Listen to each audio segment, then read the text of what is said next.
let's do Q&A. If anybody has Q&A, Michael does. Michael, do you want to go first?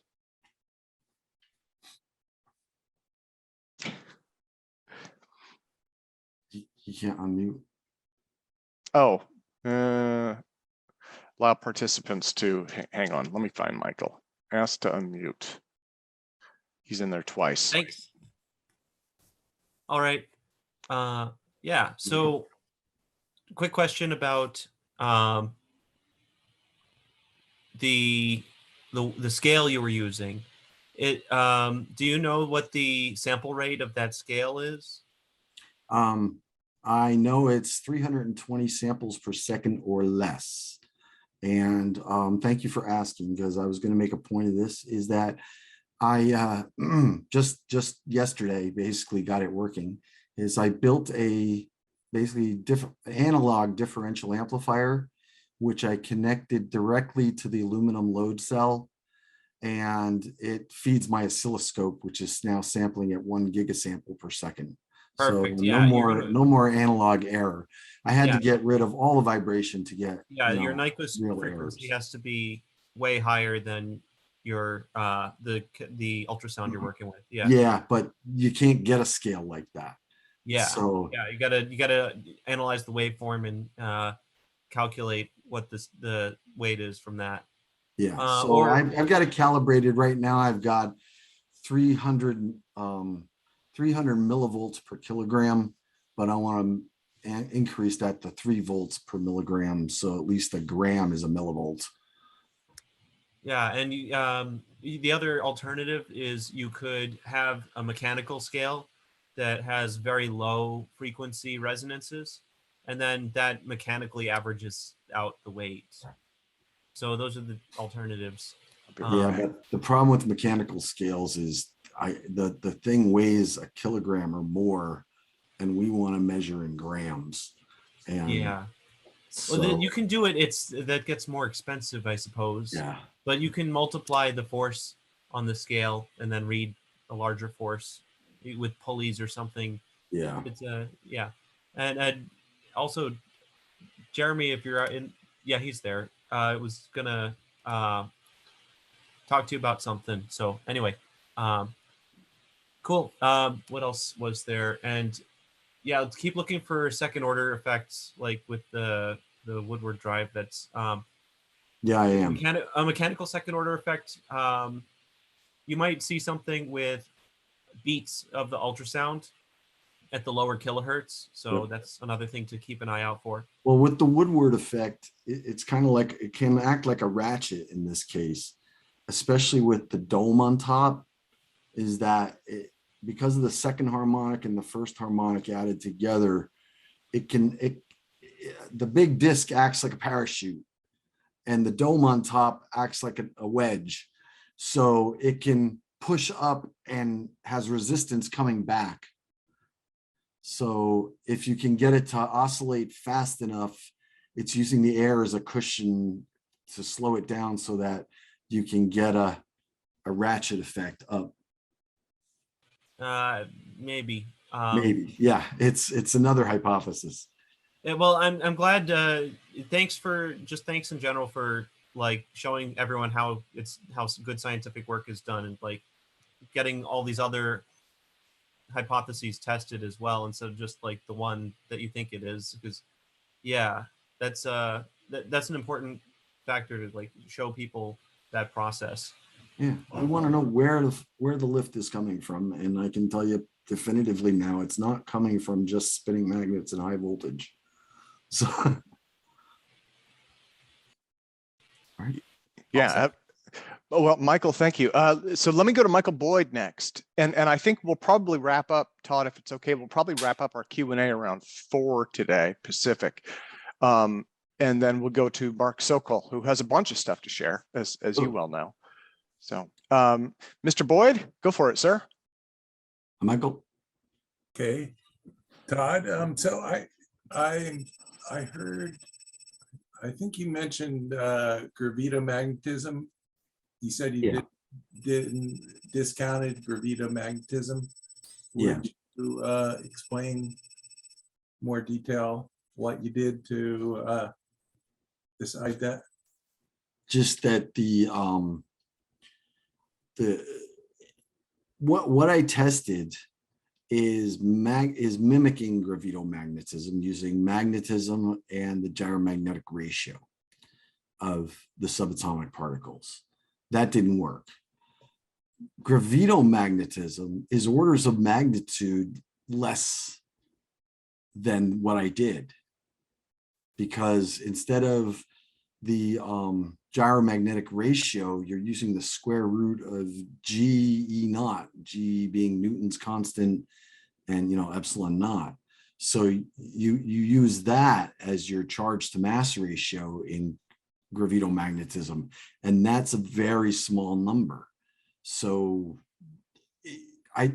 where's the mass current? I mean, for gravitomagnetism to be significant, you need a significant amount of mass current, and this thing's just spinning a disk at 3,000 RPM. It's not even as much mass current as the motor in my old Tesla. Well, I mean, I'm just obviously either it's trick photography or no, it's aerodynamic lift of some sort or another. Either it's obeying the rocket equation or it's acting like a propeller. We can see his videos, basically. That's all we can say for sure is that we can. Well, Charlie has the Graviflyer that you see in the videos. But Charlie has not been able to make it fly, correct? He's substituting parts and trying different things, and he doesn't have the tools to do it. He doesn't have Schlerin imaging set up like I'm getting here. He doesn't have the a good oscilloscope and meters and things like that. So he's basically trial and error. He might get it to fly. It could be next week, could be 10 years, in that way. So my goal is to methodically step through each piece of it until I figure out what's going on. So what I did see that I noticed is the center disc had a texture on it that, in my experience with gravitomagnetic energy, is that it has to do with the surface of the disc and the applied field strength, because you're basically, what you're creating is a type of surface plasma. It's a type, basically you have to tune it just right, or you can't. But how much force are you going to get out of that? Well, you can get, if I could get a nanonewton of force out of a 10 micron square nanobump, if I could scale it up to a meter, it'd be a lot of power, like 40 megawatts. So it's just a matter of. Had a meter with nanometer sized dots, but how you get from the little. He's using stucco. It's not nanometer sized dots. They're like 16 or 1/32 radius. Well, no, he had some kind of surface. Surface texture that was on a much smaller scale, and what he showed, but that's not what is on the machine. All I'm suggesting is you shouldn't discount that it's gravitomagnetism. Do you mind if I go ahead? I don't have a problem. The that effect you observed was parametric capacitance on the surface of the if you have the disc bumps moving past, the distance to your sensor changes and it increases the voltage or decreases the voltage, and that increases or decreases the force. I think it's more likely that the texture on the discs acts like a golf ball. The parametric capacitance. It was electrostatically charged. Yeah. So are you saying and you can charge the gravitational field somehow? I don't follow. Well, I mean, just if you imagine, if you have two plates and you have a electrostatic charge on them, you pull them apart, the voltage increases. You're doing work to pull the plates apart because they're electrostatically charged opposite to each other. But gravity isn't a charged particle. Gravity is something different. But the experiment you were talking about with the bumps on a disk, that experiment was what you measured was parametric capacitance. It was a capacitive effect. It wasn't gravitomagnetism. It physically pulled the lever. The sensor arm was pulled when the nano bump went under it, and it was physically pushed when the nano pit went under it. Yeah. Well, no, it was. But I don't see how the force changed on it and it rebounded. It's got some elasticity. It really depends on the speed of the thing. Yeah, that's a different topic. Oh, so there's electromagnetic effects, and those are caused by the edges of the nano defects.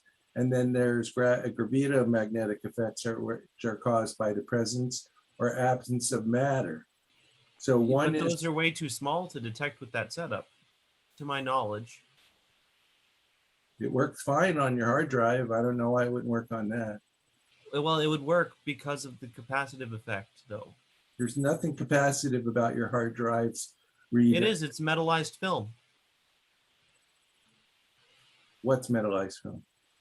The shiny thing on the disk drive is a. Oh wait, are you talking about tungsten? Well, no. I could measure it from a piece of glass. A glass bump would also make the same kind of signal. It just wouldn't have the edge defects. That's a dielectric. It would still change the capacitance. Yeah. Well, guys, we've got. Let me go to Morgan Lynch next. Let me go to Morgan Lynch. We'll call this one a tie, and we'll go to Morgan. Sir. Okay. I just had another comment. So actually, what was it? 2 weeks ago, there was another talk, which was looking at, I guess, the electric diagrams of these Graviflyers. And I had exchanged some emails with a guy about what these things were, how these worked or whatever, right? And this is just two comments from just things that just from looking at it kind of at face value is just from the discussion. It was either the magnetic fields, you have this rotating disc with these magnets on it, right? That these magnetic fields are pointless, okay? And then if that's the case, then what you have is just this high frequency capacitor with a charged disc in the middle, right? And so if you have resonance between the oscillations of the potentials on these discs, you could essentially just scatter the electric field off the charges in the central disc to produce essentially a photon rocket, this type of thing, right? And then the other thing that we had talked about. Yeah, but you can also do that to push air. Yeah. So just a generic, one of these types of things, right? And then, and this one gets now crazy or speculative, right? And this is the fact that you guys have the rotating disc is what this Plasmon comment is if these magnetic fields are necessary then. So you have a rotating magnetic field and you have these rotating charged discs, right?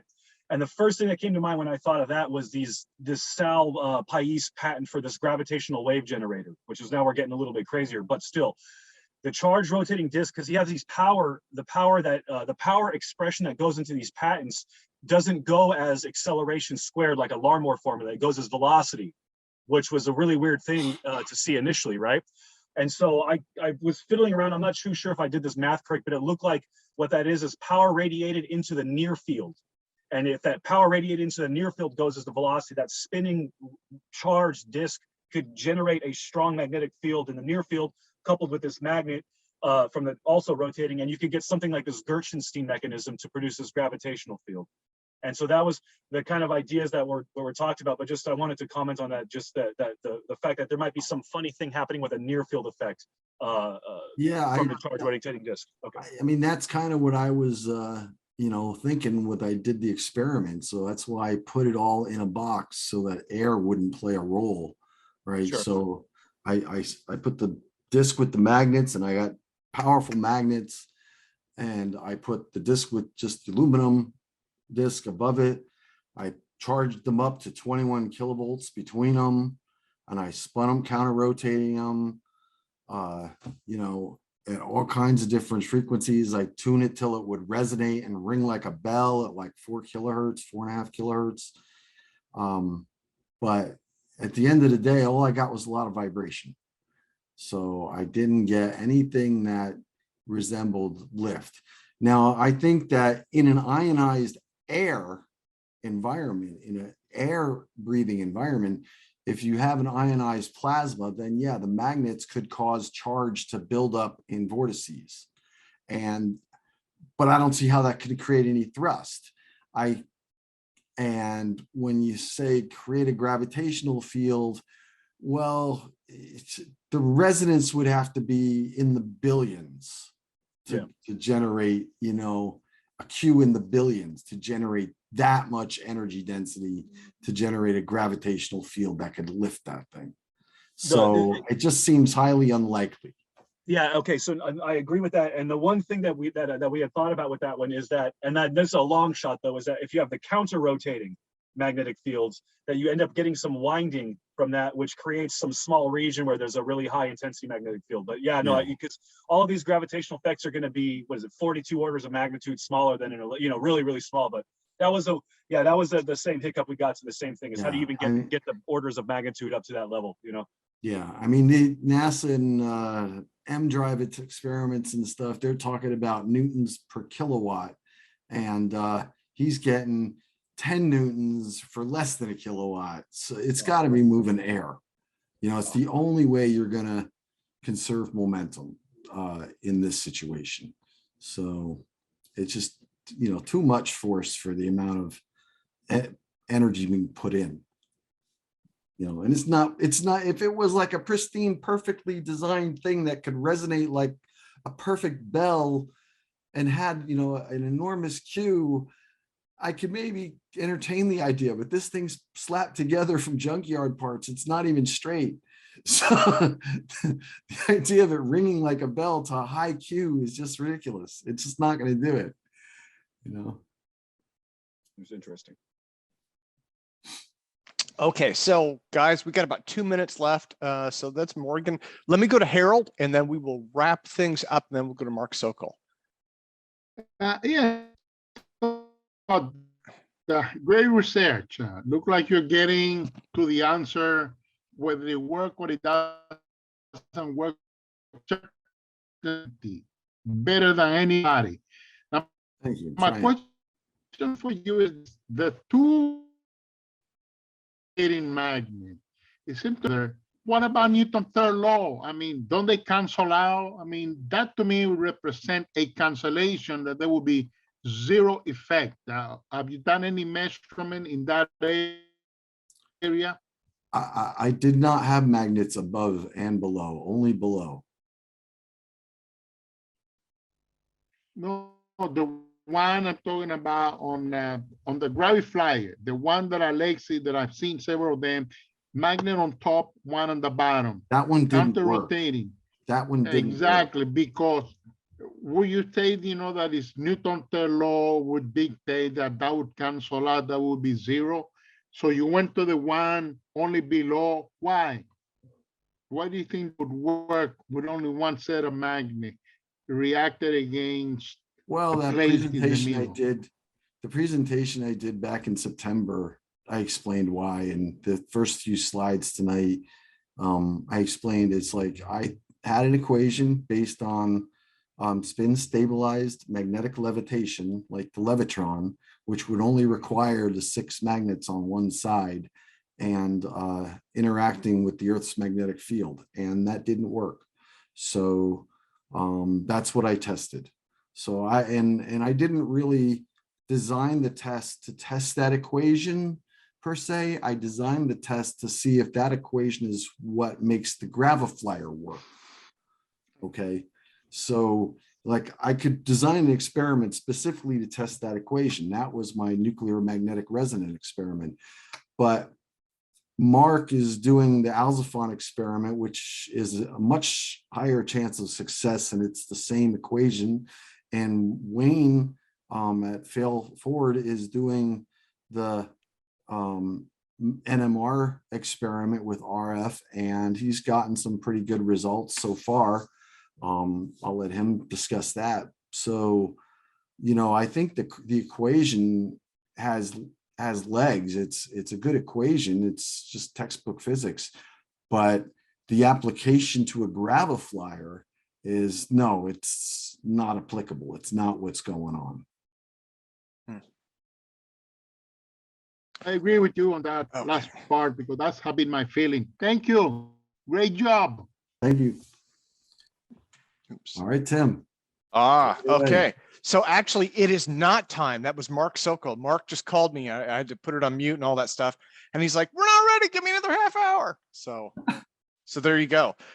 So what we could do is we could do open discussion. You know, we had Frank Znarstik earlier. He popped in, but he is gone.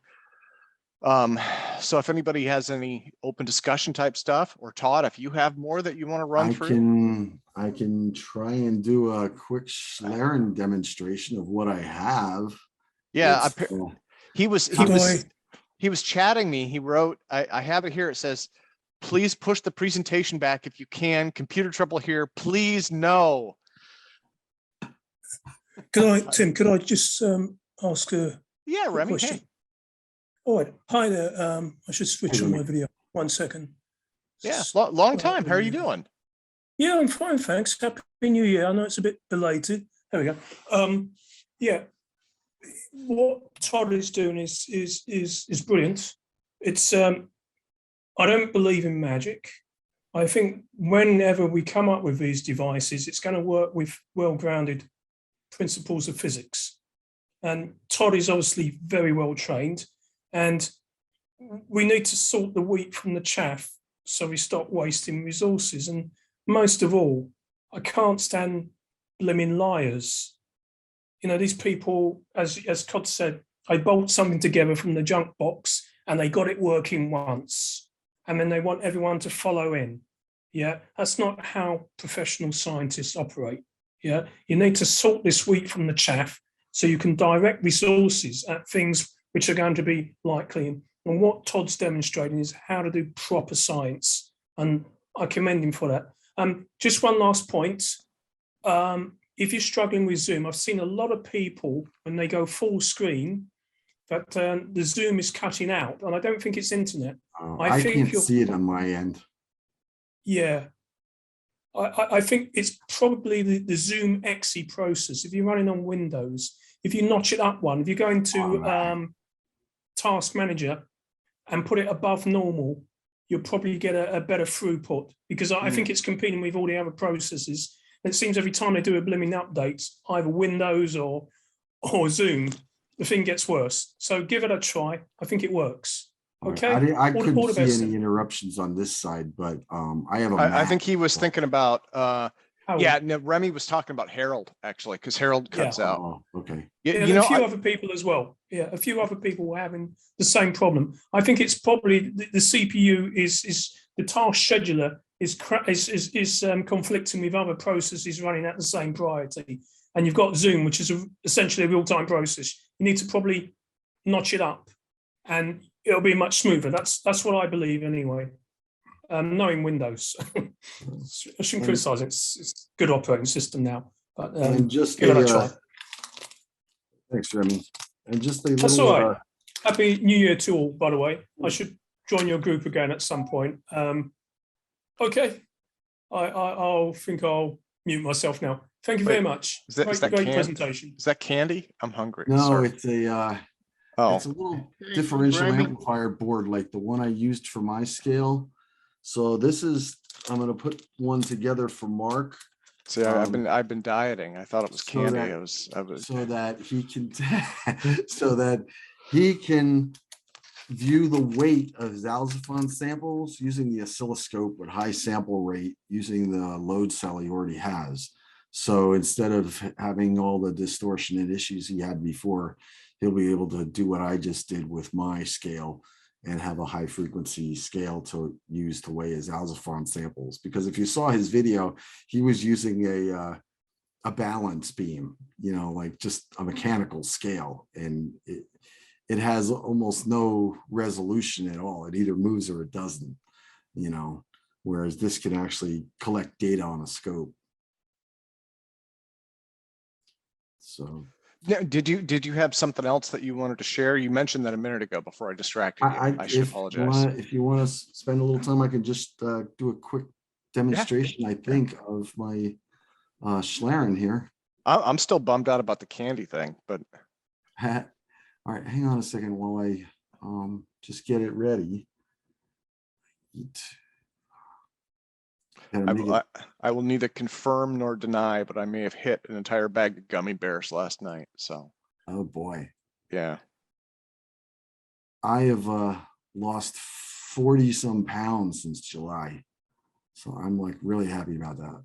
Yeah, you look good. You look good. You look healthy. You look happy. You look It's better. yeah. All right, everybody can see my messy room now. Remy just said, Remy's chatting. He said, never tell lies. Remy, it is the truth. I ate an entire bag of gummy bears. I'm unapologetic, although I do feel a little guilty. Hey, Tim, can Sorry, you hear me? I was chatting to someone about Hutchison and I- saying I- that once you I do- lie about your results, you can never be trusted. But I think that goes for gummy bears too. Yes. Tim, I've can you hear got me? a box of candy to my left, and I won't touch it after 6 o'clock. You have so much more self-control than me. That would last for about half an hour with me. Yeah, I've probably got a cavity as well. So my dentist told me I probably got a cavity. So I asked my daughter, my strategy is I ask my daughter to hide it, right? That way, Tim, can you if hear I, me? oh yeah, Mark, you there? oh, I can. that's okay. mute. Mark, I can hear you. I can't see you. Right. That's why we were having computer trouble. We have to connect from 3 different computers, my cell phone being one of them, in order to show you everything that's going on here. So my cell phone's just going to be for audio, and as we can walk around the lab. Okay. But do you see the I see the computer, Falcon Labs Mark? one. I see Falcon Labs. I see Mark Sokol. That's probably your cell. That's my cell phone. Yeah. So right now, Tom McNevin over here is actually working on the CAD to give you you guys an idea of what our X-band setup for the Alzofon experiment is. Well, now, Mark, did you want to let Todd finish his thing first? Yeah, if you can give us like half an hour. How long does Todd need? I don't need more than 5 minutes. I'm sorry. I'll take 20. Take 20. Go I'll do the experiment real really slow. Slow. Hang on. I don't know how well this is going to work. Is something going to explode in this? No. Because I'm in marketing, so I like explosions. I like the visceral nature of it. So my next question is, can you make something explode? Sort of. So I don't know. If I'm talking and I'm on screen, can you guys see that spot back there? Yeah, the spot looks fine. You're dark, but that's fine. It's obviously a presentation, so I can see, and I can see both. Actually, it's probably the best contrast you could hope for, to be honest. Stand over here, so I'm not in the way. And that looks like that's not a laser, right? Doesn't No, look like a it's collimated just, light source. No, it's just a point LED. So this is a lighter, and can you see the gas when I push the button come out? No, there's too much. Maybe a tiny little bit, but there is some compression, right? Because video compression.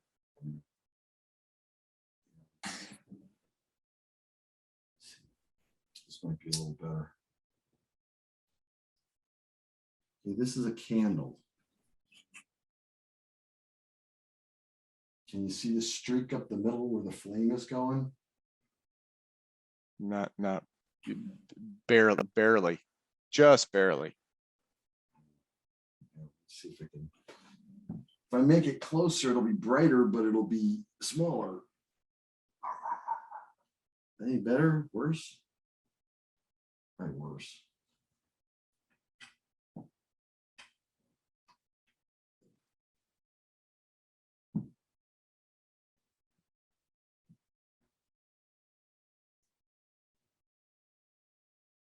Flame. See the flame in there?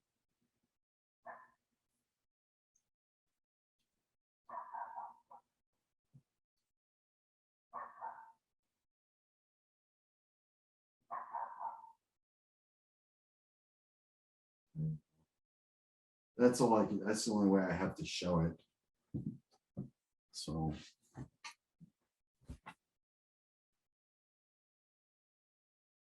Yeah. You can kind of see the streak down the middle, but that's it. That's really all I have. Okay.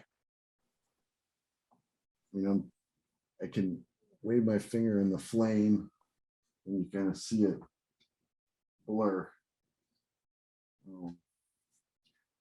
But I have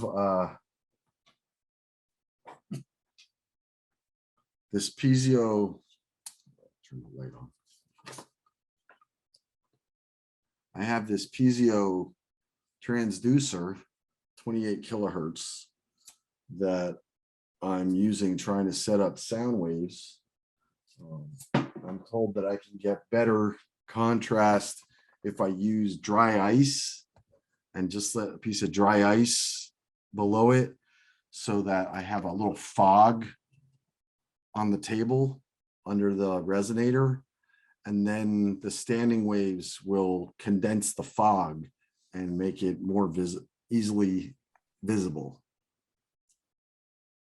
So, so like I said, my goal and my thinking is that, you know, if a Tic Tac could generate an ultrasonic field around itself that could push kilograms of air or thousands of kilograms of air, it can support its own weight. The videos we've seen to date of ultrasound has been ultrasonic transducers moving little pellets of styrofoam or little screws and stuff around. Yeah. But there's reciprocity says there's no difference if my source is what's moving around in the air, because the ultrasound is exerting enough pressure on the surrounding air to move it. So it's an idea that I think it's interesting, and you know, they would have to interact with fluids anyways, and somehow.